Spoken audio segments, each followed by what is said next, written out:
bienvenue au flash de 18h. Un audit sur le projet Zaka, zone d'activité commerciale et administrative, c'est l'une des grandes décisions prises lors du Conseil des ministres de ce jeudi 25 août. À travers cette décision, le gouvernement veut suivre de près l'évolution des travaux de ce projet.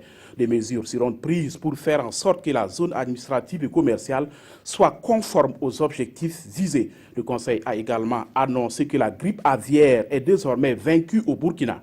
Autre décision prise par le Conseil, c'est la réfection de la route Banfoura-Côte d'Ivoire. En politique, les partis membres de la coalition ZEF 2015 pour un vrai changement donnent sa lecture de la situation nationale. Selon cette coalition, le régime en place peine encore à relever l'économie nationale et à trouver des solutions réelles aux problèmes des Burkinabés. C'était lors d'une conférence de presse que les membres de cette structure ont organisée ce 25 août à Ouagadougou.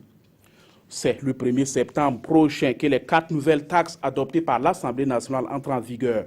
Et pour une meilleure compréhension de ces taxes, la Direction régionale des impôts de la Boucle du Monde a initié une conférence publique au profit des populations de cette région. Ces taxes devraient rapporter au budget de l'État environ 8 milliards de francs CFA par an. La Fédération des taximens appelait cette semaine lors d'une conférence de presse leurs collègues à respecter la décision gouvernementale mettant fin à l'utilisation du gaz butane comme énergie à partir du 30 octobre. Mais réaction opposée ce jeudi avec une autre structure appelée Coalition des taximens de la ville de Ouagadougou. Ce groupe dit ne pas respecter les propos de la Fédération. Pour respecter ce délai, la coalition demande un accompagnement du gouvernement de 500 000 francs CFA comme frais de modification de moteur pour revenir à l'essence.